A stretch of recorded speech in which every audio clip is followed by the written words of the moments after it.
നമ്മുടെ കേരളത്തിൽ നിയമസഭാ തെരഞ്ഞെടുപ്പ് ആവുകയാണ് അല്ലേ?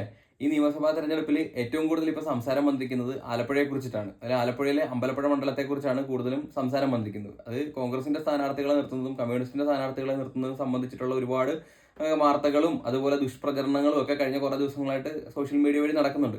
അതിൽ എനിക്ക് ഇഷ്ടമില്ലാത്തൊരു ചാനലാണ് റിപ്പോർട്ടർ എന്ന് പറയുന്നത്. ആ റിപ്പോർട്ടർ ചാനലിൽ ഒരു ന്യൂസ് കണ്ടപ്പോൾ വളരെയധികം സന്തോഷം തോന്നി. അത് വേറൊന്നുമല്ല, സഖാവ് ജി സുധാകരനെ ഇലക്ഷന് നിർത്തുന്ന ഒരു കാര്യമായിട്ട് ബന്ധപ്പെട്ടിട്ടാണ്.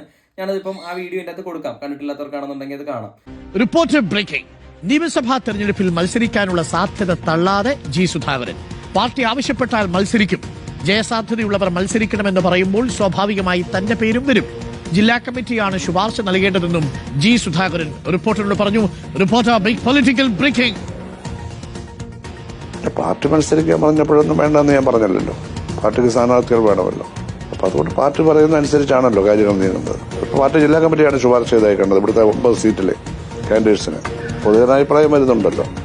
അപ്പോൾ ജയസാധ്യത ഉള്ളവർ മത്സരിക്കണമെന്നുള്ള തരത്തിലുള്ള ആലോചനകളൊക്കെ വരുമ്പോൾ സ്വാഭാവികമായിട്ടും എന്റെ പേരും വരുമല്ലോ. നന്നായി ജയിക്കുമെന്നുള്ളത് എല്ലാവർക്കും ഉറപ്പാണല്ലോ. പക്ഷെ ഞാനൊരു ആവശ്യം ഉന്നയിച്ചിട്ടുമില്ല. എന്നോടാരും ഔദ്യോഗികമായിട്ട് ആവശ്യപ്പെട്ടിട്ടുമില്ല. കമ്മിറ്റി ഇപ്പോൾ ഞാൻ ഉന്നയിച്ചിട്ടുള്ള മറ്റുള്ളവരാണ് പേര് പറഞ്ഞ്.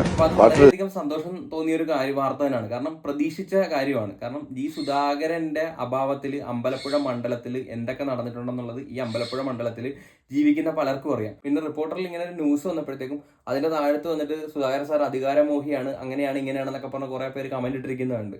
ആ കമന്റ് ഇട്ടിരിക്കുന്നത് വെച്ചിട്ട് ഞാനൊരു കാര്യം ചോദിക്കട്ടെ, ഈ അധികാരത്തിൽ ആരാണ് ഇപ്പം ആർക്കാണെങ്കിലും, കമ്മ്യൂണിസ്റ്റ് ആണെങ്കിലും കോൺഗ്രസ് ആണെങ്കിലും BJP ആണെന്നുണ്ടെങ്കിലും ഏത് പാർട്ടിയാണെന്നുണ്ടെങ്കിലും അധികാരമോഹമില്ലാത്ത ആരുണ്ട്? ഒരിക്കലൊന്ന് അധികാരത്തിൽ ഇരുന്നിട്ട് പണിയെടുത്ത് തിന്നുന്ന ആരുണ്ട്? പാർട്ടി പ്രവർത്തനത്തിന് താഴോട്ട് ഇറങ്ങിപ്പോയിരിക്കുന്ന ആരുണ്ട്? അപ്പൊ അതൊന്നും പറയണ്ട. അതൊരു പഞ്ചായത്ത് മെമ്പറോട്ട് ഇങ്ങോട്ട് വരുവാണെന്നുണ്ടെങ്കിലും ഓരോരുത്തർക്കും അതിൻ്റെതായിട്ടുള്ള ലക്ഷ്യങ്ങൾ വെച്ചിട്ട് തന്നെ ആയിരിക്കും എല്ലാവരും വരുന്നത്. എല്ലാവരും വരുന്ന നാടുദ്ധരിക്കാനാണ് എന്നുള്ള രീതിയിലൊന്നും അല്ലല്ലോ നിങ്ങൾ ആരും ചിന്തിച്ചു വെച്ചിരിക്കുന്നത്. എല്ലാവരും വരുമ്പോൾ കുറച്ചൊക്കെ കക്കും, ആ രീതി ചെയ്യും എന്നുള്ള ലെവലിൽ തന്നെ ഏത് പാർട്ടി അധികാരത്തിൽ കയറി കഴിഞ്ഞാലും കൈയിട്ട് നക്കാത്ത ഒരു മനുഷ്യനില്ല. ചൊല്ലുണ്ടല്ലോ, ചക്രക്കുടത്തി കൈയിട്ട് ഞാൻ നക്കാത്തവരില്ലെന്ന്. അപ്പൊ അതൊക്കെ തന്നെ നമ്മൾ മനസ്സിൽ കണ്ടോണ്ടേ വോട്ട് ചെയ്യാൻ പറ്റത്തുള്ളൂ. പക്ഷെ പുള്ളിയുടെ കാര്യത്തിൽ അങ്ങനെയല്ല. ജി സുധാകരൻ്റെ എന്താണ് എന്നുള്ളത് അമ്പലപ്പുഴ മണ്ഡലത്തിൽ വന്ന് സുധാകരനെ കുറിച്ച് നല്ലതുപോലെ അന്വേഷിച്ചു കഴിഞ്ഞാൽ മനസ്സിലാകും. ഇന്നും പുള്ളി കാലൊടിഞ്ഞ് വീട്ടിലിരിക്കുന്ന സമയത്തും പുള്ളിയെ കാണാൻ ചെല്ലുന്ന ജനപ്രവാഹങ്ങൾ നോക്കിയാൽ മതി പുള്ളി എത്രത്തോളം ജനസമ്മതനായിരുന്നു എന്നുള്ള കാര്യം. അപ്പൊ പുള്ളിയെക്കുറിച്ച് അങ്ങനെ ഒരു സംഭവം പറയേണ്ട ആവശ്യമൊന്നുമില്ല ആർക്കും. അപ്പൊ പറഞ്ഞെന്നുള്ളൂ, വ്യക്തിപരമായ അഭിപ്രായമാണ്. വ്യക്തിപരമായ ഇപ്പം തന്നെ അമ്പലപ്പുഴ മണ്ഡലത്തിലും അന്വേഷിച്ച് കഴിഞ്ഞാൽ മനസ്സിലാക്കാവുന്ന കാര്യമേ ഉള്ളൂ.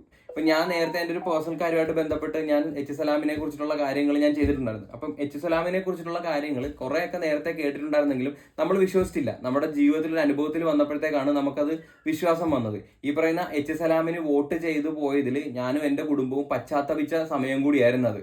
അപ്പൊ ഈ ജി സുധാകരൻ എന്ന് പറയുന്ന വ്യക്തി സത്യം പറഞ്ഞു കഴിഞ്ഞാൽ അമ്പലപ്പുഴ മണ്ഡലത്തെ ഒരു കുഞ്ഞിനെ പോലെ കൊണ്ടു നടന്നുകൊണ്ടിരുന്നത്. കാരണം അമ്പലപ്പുഴ മണ്ഡലത്തിൽ ഒരുപാട് തരത്തിലുള്ള വികസനങ്ങൾ കൊണ്ടുവന്നിട്ടുണ്ട്. അതുപോലെ തന്നെ പുള്ളിയുടെ കാര്യം വെച്ച് നോക്കുകയാണെന്നുണ്ടെങ്കിൽ MLA-മാരിൽ എടുത്തു വെച്ച് നോക്കുകയാണെന്നുണ്ടെങ്കിൽ ഏറ്റവും നല്ല MLA-മാർ ആരായിരുന്നു എന്ന് ചോദിച്ചു കഴിഞ്ഞാൽ പുള്ളിയുടെ പേര് നമ്മൾ പറഞ്ഞേ പറ്റത്തുള്ളൂ. കാരണം അത്രത്തോളം MLA ആയിരുന്ന സമയത്തും അത്രത്തോളം കാര്യങ്ങൾ കാഴ്ചവെച്ചിട്ടുണ്ട്.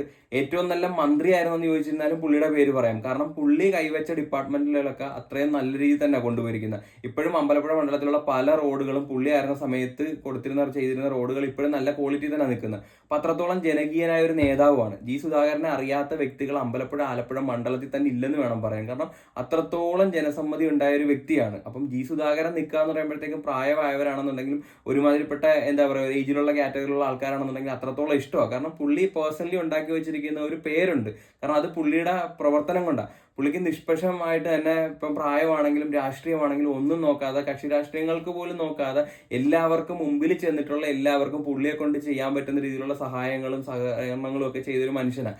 നേരെ മറിച്ച് അമ്പലപ്പുഴ MLA സലാമ വന്ന സമയത്ത് പുള്ളിയെക്കുറിച്ച് പല കഥകളും പണ്ട് കേട്ടിട്ടുണ്ട്. ഞാൻ പറഞ്ഞില്ല, നേരത്തെ പറഞ്ഞതുപോലെ തന്നെ ലൈഫിൽ നമുക്ക് അനുഭവം വന്നപ്പോഴത്തേക്കാണ് സത്യമാണെന്ന് തോന്നിപ്പോകുന്നത്. പുള്ളി പകല് മാത്രമാണ് സത്യം പറഞ്ഞാൽ LDF അല്ലെങ്കിൽ കമ്മ്യൂണിസ്റ്റിന്റെ ആള്. അത് കഴിയുമ്പോഴത്തേക്കും പുള്ളി SDPയും അതുപോലെ തന്നെ ജമാഅത്ത് ഇസ്ലാമിയുടെയൊക്കെ പ്രവർത്തകനും ആ ഒരു കാര്യങ്ങളോട്ടാണ് പോകുന്നത്.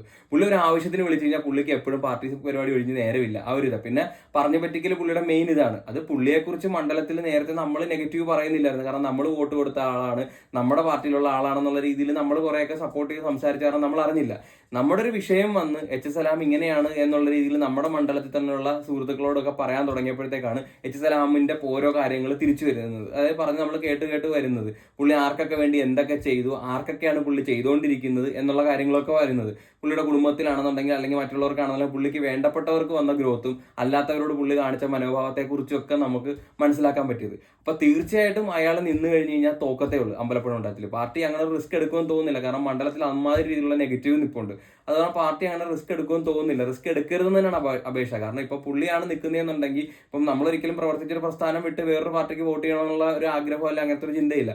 ഒന്നെങ്കിൽ വോട്ട് ചെയ്യാൻ പോകത്തില്ല സലാമിനെയാണ് നിർത്തുന്നതെങ്കിൽ, കാരണം നമ്മുടെ വോട്ട് അമ്പലപ്പുഴ മണ്ഡലത്തിലായതുകൊണ്ട് ഞാനും എൻ്റെ കുടുംബവും വോട്ട് ചെയ്യത്തില്ല. അതല്ലെന്നുണ്ടെങ്കിൽ നമ്മൾ സുധാകരൻ സാറിനാണ് നിർത്തുന്നെങ്കിൽ നമ്മൾ 100% ചെയ്യും, അല്ലെങ്കിൽ പോയി കഴിഞ്ഞാൽ ഓട്ടം ചെയ്യാം എന്നൊരു പ്ലാനിലാണ് നിൽക്കുന്നത്. പുള്ളിക്ക് വേണ്ടി ഇനി ഒരിക്കലും നമ്മൾ കുത്തി നമുക്കിട്ട് പണി മേടിക്കുന്ന ഒരു പരിപാടി ചെയ്യത്തില്ല. പക്ഷേ ഇപ്പോൾ റിപ്പോർട്ടറിൽ ഈ ഒരു സംഭവം വന്നപ്പം നേരത്തെ ആണെങ്കിലും സുധാകരൻ സാറിനെ നിർത്താതിരുന്നതിന്റെ കാര്യം ഇവരുടെ പാർട്ടിയുടെ ക്രൈറ്റീരിയ അനുസരിച്ച് പുള്ളിയുടെ ഏജ് അങ്ങനെയുള്ള കാര്യങ്ങൾ വന്നതുകൊണ്ടാണ് നിർത്താതിരുന്നത്. പക്ഷേ പുള്ളി പാർട്ടി പറഞ്ഞാൽ നിൽക്കാൻ തയ്യാറാണ്, പാർട്ടി പറയണം എന്ന് തന്നെയാണ് ആഗ്രഹം. പിന്നെ അതുപോലെ തന്നെ സഹാവ് VS-ന്റെ മകനെ ഇതിലുണ്ടെന്ന് പറയുന്നു. അങ്ങനെയാണെന്നുണ്ടെങ്കിൽ അതും നല്ലത്, അതും നമുക്ക് കുഴപ്പമില്ലാത്ത കാര്യമാണ്. പക്ഷെ ഇയാളെ ഒരിക്കലും നിർത്തരുത് എന്നുള്ള രീതിയിലാണ് എൻ്റെ ഒരു വ്യക്തിപരമായിട്ടുള്ള അനുഭവങ്ങളും വ്യക്തിപരമായ അല്ലെങ്കിൽ അറിയാവുന്ന കാര്യങ്ങളും വെച്ചിട്ടാണ് ഞാൻ പറയുന്നത്. കാരണം പാർട്ടി അങ്ങനെ റിസ്ക് എടുക്കത്തില്ല. നിന്ന് കഴിഞ്ഞാൽ സത്യം പറഞ്ഞാൽ തോക്കണമെന്ന് തന്നെയാണ് എനിക്കും നല്ല രീതിയിലുള്ള ആഗ്രഹം. കാരണം അത് ഇപ്പം സലാമിനെ ഏറാൾമൂളിയായിട്ട് പറഞ്ഞു നടക്കുന്ന ആൾക്കാർക്ക് ചിലപ്പോൾ അത് മനസ്സിലാകത്തില്ല. പക്ഷേ എങ്കിൽ പുള്ളിയുടെ ഭാഗത്ത് നിന്ന് പണി കിട്ടുക അല്ലെങ്കിൽ പുള്ളിയെക്കുറിച്ച് നല്ല രീതിയിൽ മണ്ഡലത്തിൽ അന്വേഷിച്ച് കഴിഞ്ഞാൽ മനസ്സിലാക്കാവുന്ന കാര്യമുള്ളൂ. അതുപോലെയൊക്കെ തന്നെയാണ് സത്യം പറഞ്ഞു കഴിഞ്ഞാൽ നമ്മുടെ ആലപ്പുഴ മണ്ഡലത്തിലാണെന്നുണ്ടെങ്കിൽ സഹാവ് ചിത്രരഞ്ജനൊക്കെ ആണെന്നുണ്ടെങ്കിൽ നല്ല പ്രവർത്തനങ്ങളാണ്. എങ്ങനെയാണോ നമ്മുടെ സുധാകരൻ സാർ ഉണ്ടായിരുന്നത് ആ രീതി തന്നെ ആൾക്കാരുടെ ഇടയിലേക്ക് ഇറങ്ങിച്ചെന്ന് ആൾക്കാർക്ക് വേണ്ടി ചെയ്തു കൊടുക്കുന്ന ഒരു വ്യക്തിത്വം കൂടെയാണ് സുധാകരൻ്റെത്. പക്ഷേ സലാമിന്റെ കൂട്ടത്തിൽ നിൽക്കുന്നത് എന്താ പറയാ, മൂർത്തിയേക്കാളും കൂടുതൽ ഇതുള്ള അങ്ങനത്തെ ചൊല്ലുണ്ടല്ലോ, ഇതുള്ള ദൈവമുള്ള കാലമാണെന്ന്. ആ ഒരു സെറ്റപ്പിലാണ് പുള്ളിയുടെ കൂടെ നിൽക്കുന്നവർക്കും അതിനനുസരിച്ചുള്ള അഹങ്കാരം, പുള്ളിക്കും അതിനനുസരിച്ച് അഹങ്കാരം. പുള്ളിയുടെ എൻ്റെ ഒരു കൂട്ടുകാരൻ തന്നെ പറഞ്ഞ ഒരു പ്രശ്നം വന്നപ്പോഴത്തേക്ക് പുള്ളിയെ പോയി കാണുവാണെന്നുണ്ടെങ്കിൽ നല്ല കൂറാണെന്നുണ്ടെങ്കിൽ മാത്രമേ പുള്ളി ഇത് ചെയ്യത്തുള്ളൂ. നമ്മുടെയൊക്കെ വീടിന്റെ വാതിക്ക് വന്ന് വോട്ട് ചെയ്യാൻ കുമ്പിട്ട് നിൽക്കുന്നവോ നമ്മൾ വോട്ട് ചെയ്ത് കയറ്റി കഴിയുമ്പോഴത്തേക്കും അവൻ്റെയൊക്കെ മോന്തേ മുന്നിൽ നമ്മൾ കാണണമെന്നുള്ള രീതിയിലാണ് പറയുന്നത്. അപ്പോൾ പൊതുവെ എല്ലാവർക്കും അറിയാവുന്ന കാര്യമാണ്. പക്ഷേ പറഞ്ഞു കഴിഞ്ഞ് കഴിഞ്ഞാൽ അവൻ പാർട്ടിക്ക് എതിരായിട്ട് സംസാരിച്ചവനായി പോകും, കുറ്റപ്പെടുത്തിയവനായി പോകും. ഇനി വേറൊരാളാണ് പറയുന്നുണ്ടെങ്കിൽ വേണമെങ്കിൽ അത് മതം കൊണ്ട് നേരിടും. അങ്ങനെയുള്ള പല കാര്യങ്ങളും നടക്കുന്നുണ്ട്. പലരും സത്യം പറഞ്ഞാൽ മിണ്ടാണ്ടിരിക്കുന്നതാണ്. എനിക്കിതൊക്കെ കണ്ടിട്ട് മിണ്ടായിരിക്കാൻ പറ്റത്തില്ല. അതുകൊണ്ട് ഞാൻ അതിനെക്കുറിച്ച് സംസാരിക്കുന്നത് മാത്രമേ ഉള്ളൂ. എന്നാലും പാർട്ടി ഇങ്ങനൊരു നിലപാട് എടുക്കാതിരിക്കട്ടെ, അയാളെ നിർത്താതിരിക്കട്ടെ എന്ന് ചിന്തിക്കുന്നു. ജി സുധാകരൻ എന്ന് പറയുന്ന വ്യക്തിക്ക് ഒരു ഫോട്ടോയോ ഒരു പോസ്റ്ററോ എവിടെയും അതിലെ പോലും എഴുതി വെക്കേണ്ട ആവശ്യമില്ല. അയാൾ നിൽക്കുന്നു എന്ന് അറിഞ്ഞാൽ തന്നെ പ്രായഭേദമന്യേ ഒരുമാതിരിപ്പെട്ട എല്ലാവരും വോട്ട് ചെയ്യും. പാർട്ടിക്ക് സത്യം പറഞ്ഞു കഴിഞ്ഞാൽ നിലനിൽക്കണം അല്ലെങ്കിൽ അമ്പലപ്പുഴ മണ്ഡലം പിടിക്കണമെന്നുണ്ടെങ്കിൽ ഏറ്റവും നല്ല വ്യക്തിത്വം സുധാകരൻ സാറിനെ നിർത്തുന്നത് തന്നെയായിരിക്കും. അതല്ല എച്ച് സലാമിനെ നിർത്തിക്കഴിഞ്ഞ് കഴിഞ്ഞാൽ എന്തായാലും അമ്പലപ്പുഴ മണ്ഡലത്തിൽ പൊട്ടുമെന്നുള്ള കാര്യം 100% ഉറപ്പാണ്. അപ്പോൾ നിർത്തരുത് എന്നുള്ള ആഗ്രഹത്തോടുകൂടി ഞാൻ നിർത്തുന്നു.